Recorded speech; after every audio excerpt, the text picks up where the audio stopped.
스바냐 3장 1절부터 8절까지는 유다의 죄, 심판에 대해서 말씀해 주시고요. 9절부터 마지막 절까지는 그 남은 자를 통하여서 회복하실 그 소망의 말씀을 전해주고 계십니다. 오늘 말씀은 유다의 죄 그리고 죄에 대한 하나님의 심판을 기록해 주고 있어요. 1절을 같이 봉독하겠습니다. 시작. 패역하고 거룩한 곳 포악한 그 성읍이 화 있을진저. 패역하고 말은 하나님을 불순종하는, 순종하기를 거부하는 것을 말하고요. 더러운 것, 우상 숭배를 말합니다. 또 포악함, 불법을 행하기까지 힘 있는 자들이 억압하는 모습을 말합니다. 바로 유다의 예루살렘을 말해주고 있는 거예요. 예루살렘, 그 이름의 뜻은 평화의 땅인데요. 근데 실질적으로는 패역하고 더럽고 포악한 죄악의 도시였었던 거죠. 이름은 예루살렘, 그러나 실질적으로는 심판받을 수밖에 없는 죄악의 도시. 그게 바로 멸망 이전의 예루살렘 모습이었었던 거예요. 아무리 교회, 아무리 성도라는 이름이 있어도 그 안에 패역과 더러움과 포악이 있으면 하나님의 심판을 받을 수밖에 없는 겁니다. 1절 마지막에 보니까 그 성읍이 화 있을진저. 2절 말씀에 보면은 그들의 패역함을 다시 한번 이렇게 설명해 주고 있습니다. 같이 봉독합니다. 시작. 그가 명령을 듣지 아니하며 교훈을 받지 아니하며 여호와를 의뢰하지 아니하며 자기 하나님에게 가까이 나아가지 아니하도다. 명령, 하나님의 말씀은 우리에게 명령입니다. 해줄래? 부탁 아니에요. 하면 좋을 텐데 권면 아닙니다. 반드시 그렇게 따라야 할 명령이에요. 근데 그 명령을 듣지 않았던 거예요. 순종하기를 거부했었던 겁니다. 또 교훈을 받지 아니하며, 하나님의 말씀은 생명으로 인도해 주실 교훈인데 우리에게 복이 되도록 주시는 바 교훈인데 내가 알아서 할 테니까 놔두세요 하면서 교만했었던 거죠. 교만함으로 하나님의 교훈을 받지 않는 거예요. 지금도 마찬가지입니다. 교만하면 하나님의 말씀을 받을 수가 없어요. 교만하면 가르침을 받을 수가 없습니다. 그 패역한 거예요. 그리고 여호와를 의뢰하지 아니하며, 여호와 하나님의 우리의 도움도 되시고 또 우리를 보호해 주시는 방패가 되시니 그 하나님을 신뢰하고 의뢰하라. 성경이 계속해서 우리에게 말씀해 주시는데 유다는 여호와 하나님을 의지하지 않았었어요. 아수르가 공격할 때는 바벨론을 의뢰했었고, 또 이제 바벨론이 와가지고 공격할 쯤 되니까 또 애굽을 의지하지, 사람을 의지하고 힘 있는 자를 의지하지 여호와 하나님을 신뢰하고 의지하지 않았었던 거죠. 패역한 겁니다. 또 자기 하나님께 가까이 나아가지 아니하도다. 도움을 구하기 위해서, 구원을 위하여서 하나님 앞에 좀 나와서 엎드려져서 무릎 꿇고 기도하면 좋겠는데 기도 안 하는 거예요. 이게 바로 멸망 이전의 유다의 모습, 예루살렘의 모습이었습니다. 패역의 모습이었습니다. 어떻게 되느냐? 화 있을진저, 하나님의 화를 당하게 되는 겁니다. 그들의 그 패역한 모습들 가운데 보니까요, 지도자들이 그랬었어요. 지도자들이 그렇다라는 것은 일반 백성은 다 그렇다라는 거예요. 먼저 그 지도자들의 모습을 3절과 4절에 이렇게 말씀해 주십니다. 같이 봉독할게요. 시작. 그 가운데 방백들은 부르짖는 사자요, 그의 재판장들은 오늘날 저녁 일이요, 그 선지자들은 경솔하고 간사한 사람들이요, 그 제사장들은 성소를 더럽히고 율법을 범하였도다. 방백, 통치자, 왕을 말하는데 왕은 백성을 보호해 주는 자들이죠. 백성을 상하고 또 빼앗고자 하는 대적으로부터 보호해 주는 자가 이 통치자, 방백, 왕인데, 오히려 이놈들이 힘이 있으니까, 권한을 받고 권력을 가지니까 오히려 자기 백성을 갖다가 부르짖는 사자처럼 그 힘으로 빼앗았었던 거예요. 재판장이라고 하면은 공의와 정의를 이루는 자, 세우는 자여야 되는데 그들이 뇌물을 받고서는 재판을 굽게 하는 자들이 되었었던 거예요. 선지자들, 그들은 멸망으로 빨리 달려가는 그들을 향해서 하나님의 말씀을 받아가지고 죄, 심판, 멸망받지 말라고 하나님의 진리를 선포해 줘야 될 자들인데 경솔하고 간사하여서 사람들에게 사람의 눈치나 보고 그렇게 거짓된 것들을 전해 주었었던 거죠. 제사장들 성소를 더럽히고 율법을 범하여도다.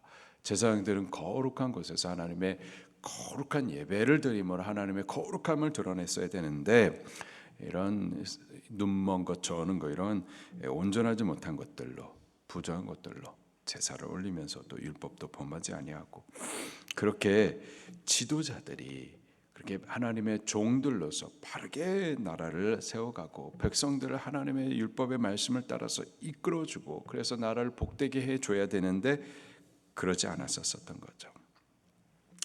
저들의 신실하지 못함과 비교해서 하나님은 어떠하셨는지 5절을 같이 볼게요. 시작. 그 가운데 계시는 여호와는 의로우사 불의를 행하지 아니하시고 아침마다 빠짐없이 자기의 공의를 비추시거늘 불의한 자는 수치를 알지 못하는도다. 하나님은 의로우시고 불의를 행치 아니하시고 아침마다 날마다 빠짐없이 신실히 당신의 의로움을 비추시는데 이 백성은 그러지 못했었던 거죠. 하나님께서 의롭지 못한 이 백성들에 대해서 망하는 거다. 그 망할 것을 지금 옆에 있는 나라들, 망하는 나라들을 통하여서 그것을 보게 해주면서 경고해 주시고 돌아오라 하시는데도 안 돌아오는 거예요. 6절 말씀을 같이 보겠습니다. 시작. 그들의 망대가 파괴되었고 내가 그들의 거리를 비게 하여 지나는 자가 없게 하였으므로 그들의 모든 성읍이 황폐하며 사람이 없으며 거주할 자가 없게 되었느니라. 여러 나라를 끊어버렸었다. 여호와 하나님께서 그렇게 하셨다라는 거예요. 여호와 하나님 앞에 패역한 자들이 이렇게 망한다라는 것을 주변 나라를 통해서 보여주신 거예요. 7절에 보니까 내가 이르기를 너는 제발 이런 것들을 보면서라도 오직 나를 경외하고 그리고 교훈을 받으라. 이렇게 하나님 앞에 패역한 백성들은 망할 수밖에 없다라는 것을 너 좀 보면서 깨달으라. 깨닫고 회개하라 라는 거죠. 계속해서 보니까 그리하면은 회개만 하면은 다시 돌이키기만 하면은 내가 형벌을 내리기로 정하기는 하였지만 너의 거처가 끊어지지 아니하리라. 회개하기만 하면은 내가 회복해 줄게. 용서해 줄게. 망하지 않게 해 줄게. 멸망받고 생명을 얻게 해 줄게. 이런 은혜를 말씀하시는데 7절 마지막에 보니까 그들이 부지런히 그들의 모든 행위를 더럽게 하였느니라. 끝까지 회개하지 않았던 거예요. 마지막 회개의 기회도 거부했었던 거죠. 심판이 있을 수밖에 없는 겁니다. 8절입니다. 시작. 나 여호와가 말하노라. 그러므로 내가 일어나 벌할 때까지 너희는 나를 기다리라. 내가 뜻을 정하고 나의 분노와 모든 진노를 쏟으려고 여러 나라를 소집하며 왕들을 모으리라. 온 땅이 나의 질투의 불에 소멸되리라. 여호와 하나님, 그분은 소멸하시는 불과 같으신 분이세요. 죄악에 대하여서 남김없이 살라버리시는 공의의 하나님이십니다. 공의의 하나님이세요. 그러나 죄를 심판하시는 분이세요. 그러나 심판 자체를 절대 기뻐하시는 분은 아니시고요. 그 심판에서부터 제발 멸망받지 않기를 바라시면서 회개로 초청하시고 회개하기까지 참으시고 기다리시는 분, 회개하면 얼마든지 용서해 주시는 분, 그분이 여호와 하나님이십니다. 그 하나님의 모습을 누가복음 15장에 보면은 잃어버린 양 한 마리 찾아가는, 안타까워 찾아가는 목자의 모습으로 표현해 주시고, 탕자, 아주 못돼 쪄먹은 그 둘째 아들, 근데 다 탕진해 버리고 돼지가 먹는 쥐염 열매도 못 먹어가지고 겨우 돌아오는 그 아들을 여전히 밖에서 기다렸다가 돌아오는 그를 향하여 달려가서 안아주고 목을 어금맡겨 그렇게 안아줄 뿐만 아니라 기뻐하는 그 아버지 모습으로도 또 묘사해 주시죠. 우리가 회개하면은요, 잃어버린 양 한 마리, 이 못돼 쪄먹은 목자의 음성을 듣지 않아서 갔다가 위태하게 된 그 양을 찾았을 때 기뻐하셨었던 목자의 모습과 같이 회개하는 우리를 기뻐하십니다. 탕자를 안아주시는 아버지와 같이 우리를 다시 영접해 주실 거예요. 용서해 주시고 잔치를 베풀어 주실 겁니다. 회개하면 우리 다 이런 은혜를 받을 수가 있어요. 그러나 회개가 항상 회개할 수 있는 기회가 주어지는 것이 아니고요. 7절, 8절 말씀에 보니까 하나님께서 이 유다에게 심판 이전에 마지막 회개의 기회를 주셨었던 거예요. 마지막 회개의 기회.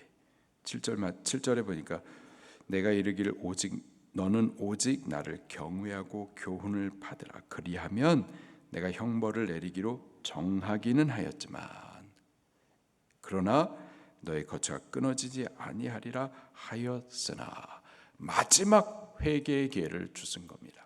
우리가 회개가 항상 열려 있는 게 아니라 마지막 회개의 기회가 있는 거예요. 근데요, 유다는 결국 그 마지막 회개의 기회를 놓쳐버림으로 결국 심판을 당하게 된 겁니다. 우리들도요, 하나님께서 은혜를 베푸십니다. 회개의 초청이 있어요. 그러나 항상 있는 거는 아니에요. 그 마지막 회개의 부르심에 응답해야만 합니다. 우리에게 주신 그 마지막 회개의 기회가 누구실까요? 예수님이십니다. 구약에 끊임없이 하나님께서 선지자를 통해서 회개의 메시지를 보내주시는데 끝까지 패역한 이 백성들, 그게 우리들의 모습이거든요. 그런데 마지막 회개의 기회로 마지막 선지자 중에 선지자로 보냄을 받은 아들이 바로 예수 그리스도이십니다. 우리 마태복음 21장 말씀을 같이 볼게요. 마태복음 21장. 예수님께서 당신을 비유로 말씀을 해 주세요. 마태복음 21장 33절 말씀입니다. 마태복음 21장 33절부터 40절 말씀입니다.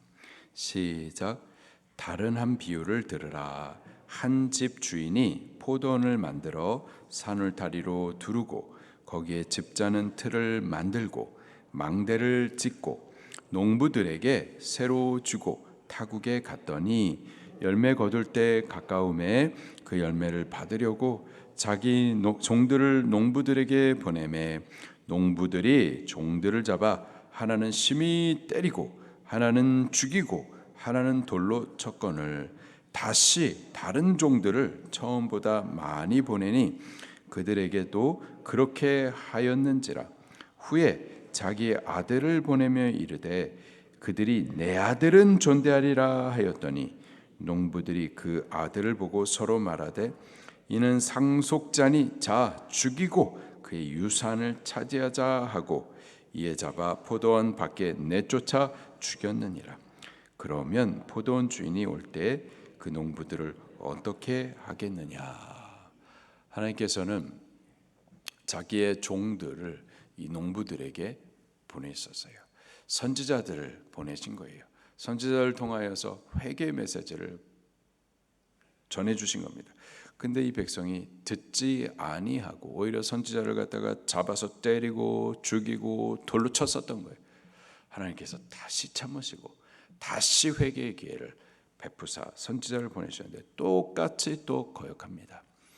마지막 이런 패역하고 못된 처먹은 이 종들을, 이 농부들을 심판하셔야만 하겠지만 마지막 기회로 이번엔 자기 아들을 보내어 주신 겁니다. 선지자 중에 선지자로 회개만 하면은 그러나 그 앞에 있었던 모든 패역한 일들에 대해서 용서해 주실 마음으로 그렇게 보내어 주셨는데도 불구하고 잡아 죽이면은 그 이제 더 이상 은혜의 기회는 없는 겁니다.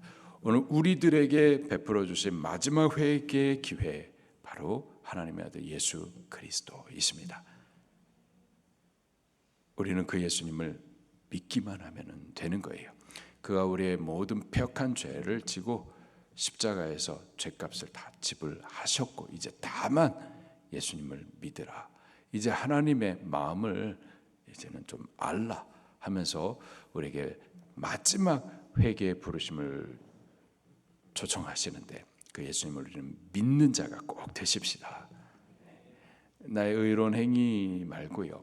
예수님의 의로우신 대행 대속의 은혜를 우리는 믿는 자들이 꼭 되십시다.